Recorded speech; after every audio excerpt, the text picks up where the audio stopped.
आप एक देश को अटैक करिए, पीस अकॉर्ड को ब्रेक करिए, वहां के लोगों का कत्ले आम करिए, वहां की औरतों को वॉर बूटी समझकर ले जाइए सेक्स स्लेव बनाने के लिए, वहां की टेरिटरीज पे कब्जा कर लीजिए, एंड इन दी एंड जब वही देश मैसिव रिटेलिएशन करे तो आप विक्टिम कार्ड प्ले करिए कि हमारे साथ तो कितना ज्यादा गलत हो रहा है, हम पे कितना ज्यादा अत्याचार हो रहा है। खुद के एथिक्स का तो पता नहीं, लेकिन सामने वाले से एथिक्स की पूरी उम्मीद करते हैं।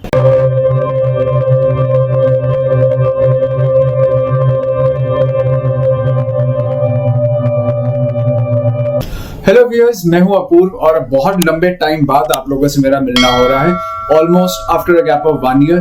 Reason behind because due to some job related reason मुझे अपने होम टाउन से शिफ्ट होना पड़ा and that's the reason why मैं अपने चैनल को बिल्कुल भी टाइम नहीं दे पा रहा था। And because of this 1 year gap मैं आप लोगों से माफी मांगता हूँ, हाथ जोड़ के माफी मांगता हूँ मैं आप लोगों से, but now I am back for all of you.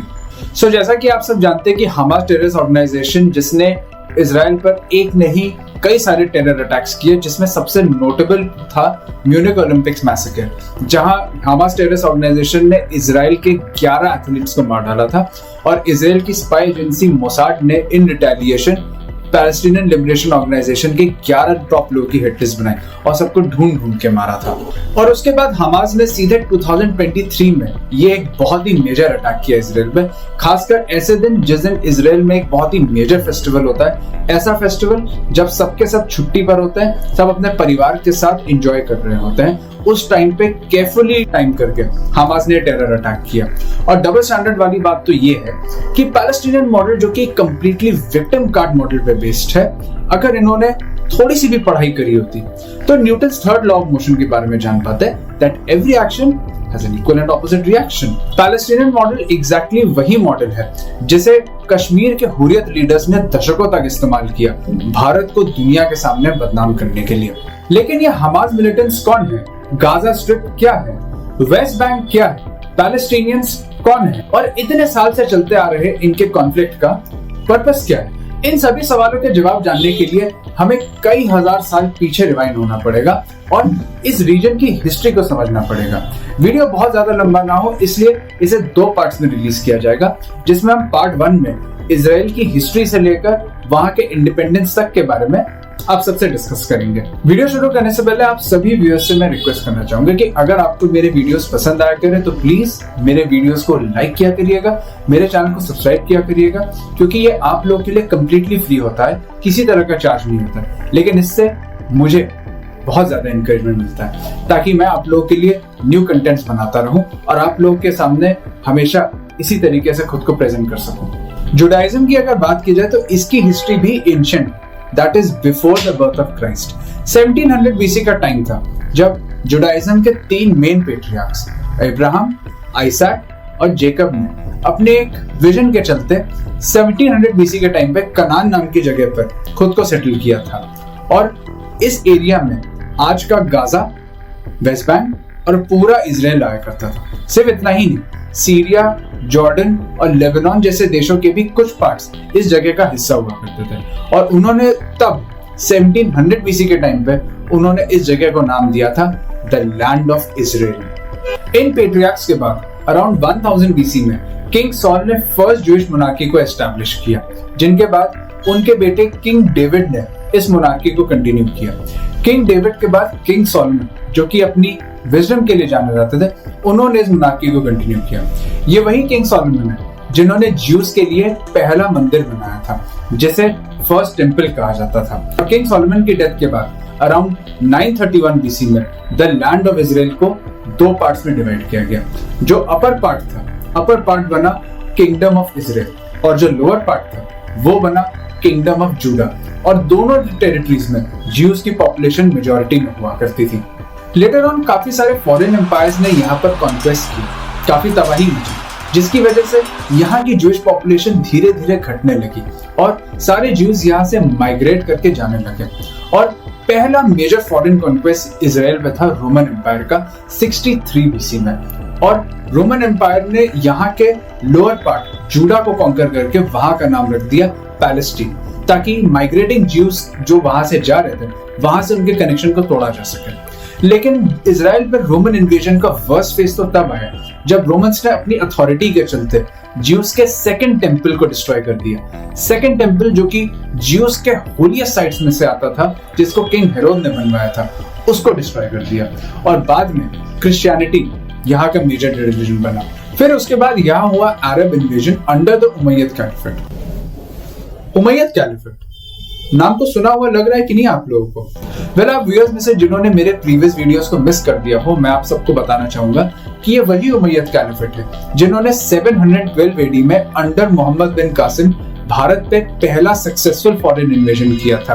और ये वही उमैयद कैलिफेट है जिनको मुंह की खानी पड़ी थी जब इन्होंने पूरे भारत को अपने कब्जे में लेना चाहा, क्योंकि उस वक्त भारत में एक बहुत ही शक्तिशाली सम्राट हुआ करते थे जिन्होंने कई सारे राजाओं के साथ यूनाइट करके इसी उमैयद कैलिफेट के इन्वेजन को अफगानिस्तान के गजनी तक खदेड़ा था। और इस टॉपिक पे मैंने 3 पार्ट्स का वीडियो भी बनाया है, जिसे आप आई बटन में क्लिक करके देख भी सकते हैं। Coming back to the topic, जब 7th सेंचुरी में यहाँ पर अरब इन्वेजन शुरू हुआ, तब यहाँ पर इस्लाम का स्प्रेड शुरू हो गया था। And Arab and Turks we all know किस लेवल के रिलीजियस रैडिकल्स हुआ करते थे जब वो एक ऐसी टेरिटरी पे कब्जा करते थे जहाँ के रिलीजियस मेजोरिटी कोई और ही होती, जैसे कि Syria, Jordan, Lebanon, which were originally Christian majority countries, और आज का ईरान, जिसे पहले पर्शिया के नाम से जाना जाता था, जहाँ की ओरिजिनल पॉपुलेशन पारसीज की हुआ करती थी। और ऐसे कई सारे एग्जांपल्स देखने को मिल जाते हैं। To add more damage to the prestige of the Jews, जिस जगह पे ज्यूज का सेकंड टेंपल था जिसे रोमन्स ने डिस्ट्रॉय किया था, उसके ऊपर अरब्स ने डोम ऑफ द रॉक बना दिया, जिसे बाद में नाम रखा गया अल अक्सा मॉस्क। और इस एक एपिसोड के बाद जेरूसलम ज्यूज, क्रिश्चियंस और मुस्लिम्स के लिए एक बहुत ही होली सिटी बन गया। ये डोम ऑफ द रॉक वाला जो एपिसोड है, आप सब व्यूअर्स समझ ही गए होंगे कि ये भारत के कौन सी इशू से मेल खाता है। अगर आप में से किसी को इसका जवाब पता हो तो प्लीज कमेंट सेक्शन में मुझे इस बारे में जरूर बताइएगा। और फिर हुआ 11th सेंचुरी में क्रूसेड्स, जो कि शायद यहाँ का ब्लडीएस्ट फेस था। क्रूसेड्स का मतलब हुआ रिलीजियस वॉर, एक ऐसा रिलीजियस वॉर जिसमें यूरोप के सारे क्रिश्चियन रूलर्स ने पार्टिसिपेट किया था अरब इन्वेडर्स के हाथ से इजराइल और जेरूसलम को आजाद कराने के लिए। और सिर्फ इतना ही नहीं, मुस्लिम साइड से काफी सारे रूलर्स, काफी सारे सुल्तान्स ने भी यहाँ पे पार्टिसिपेट किया था। This was not just a war but a holy war between Christians and Muslims. और 196 इयर्स तक ये वॉर चला था, जिसमें 17 लाख लोगों ने अपनी जान गंवाई। और इस 196 ईयर वॉर के चलते यहाँ की ज्यूइश पॉपुलेशन और ज्यादा घटने लगी, और जो यूरोप और कई सारे जगहों में जाके धीरे धीरे करके बसने लगे। एंड अल्टीमेटली 196 इयर्स के इस वॉर के बाद जीत मुस्लिम साइड की हुई, और ये जगह मुस्लिम रूलर्स के हाथ में काफी दशकों तक था। 15th सेंचुरी में ऑटोमन टर्क्स ने इस जगह को कॉन्कर किया, और 1517 से लेकर 1917 400 सालों तक उन्होंने यहाँ पे रूल किया। और उनके रूल में भी यहाँ पर इस जगह को पैलेस्टीन कहा जाता था। लेकिन ज्यूज, जो कि इस दुनिया के कई सारे कोनों में बसे हुए थे, उन्होंने एक मूवमेंट को शुरू किया, और इस मूवमेंट को नाम दिया गया ज़ायनिज्म। और इस ज़ायनिज्म मूवमेंट का एक ही मोटिव था कि दुनिया भर के जितने भी ज्यूज हैं उनको इंस्पायर किया जा सके, ताकि वो अपने एंशिएंट लैंड पे लौट सके। और इस ज़ायनिज्म मूवमेंट को एक सिंबल दिया गया, जिस सिंबल को कहा गया द स्टार ऑफ डेविड। वो किंग डेविड जिनके बारे में हमने इस वीडियो के बिगनिंग में बात किया था, और ये वही स्टार ऑफ डेविड है जिसे आज की डेट में हम इजराइल के फ्लैग पे देखते हैं।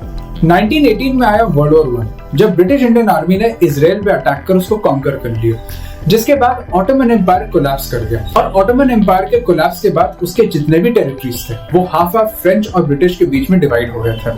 और इजराइल को कॉन्कर करने के बाद 1923 में ब्रिटिशर्स ने बैलफोर डिक्लेरेशन को इशू किया, जिसके बाद यहाँ का पूरा नाम रखा गया था ब्रिटिश मैंडेट फॉर पैलेस्टीन।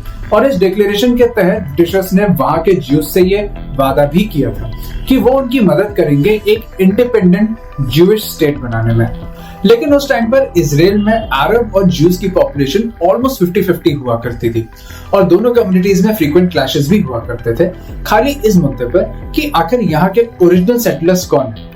फिर आया ज्यूज की जिंदगी का डार्केस्ट फेज, द होलोकॉस्ट, जहां मिलियंस ऑफ ज्यूज का परसिक्यूशन नाजीज के हाथों होना शुरू हो गया था। और यूरोप से नाजीज के हाथों परसिक्यूट होने से बचने के लिए कई सारे ज्यूज वापस उसी धरती पर आने लगे जहां से जुडाइज्म की शुरुआत हुई थी। और वर्ल्ड वॉर 2 की वजह से जो मैसिव इन्फ्लक्स ज्यूज का हुआ था, उसने ज़ायनिज़्म मूवमेंट को एक बहुत ही बड़ा बूस्ट दिया, जिसका नतीजा ये हुआ कि अल्टीमेटली ज्यूइश पॉपुलेशन वहां की अरब पॉपुलेशन से कम्पीट करने लगी थी। ज्यूज के फर्दर इमिग्रेशन को कंट्रोल करने के लिए ब्रिटिशर्स ने वहां के इमिग्रेशन लॉस को काफी ज्यादा स्ट्रिक्ट कर दिया और वहां पर काफी सारे बैन भी लगाने शुरू कर दिए ताकि और ज्यूज ना आ पाए। और ये वो डिसीजन था जो कि ब्रिटिशर्स पे ही अल्टीमेटली बैकफायर कर गया, क्योंकि इजराइल में जो ज्यूइश फ्रीडम फाइटर्स थे everybody was up in arms और उन्होंने टू फ्रंट वॉर छेड़ दिया, अरब्स और ब्रिटिशर्स के अगेंस्ट। और क्योंकि वर्ल्ड वॉर 2 की वजह से ज्यूइश पॉपुलेशन इतनी ज्यादा बढ़ गई थी, ब्रिटिश फोर्सेस वर कंप्लीटली आउटनंबर्ड और जिसको देखकर अल्टीमेटली 1942 ऑनवर्ड्स ब्रिटिशर्स ने इजराइल से विड्रॉ करना शुरू कर दिया।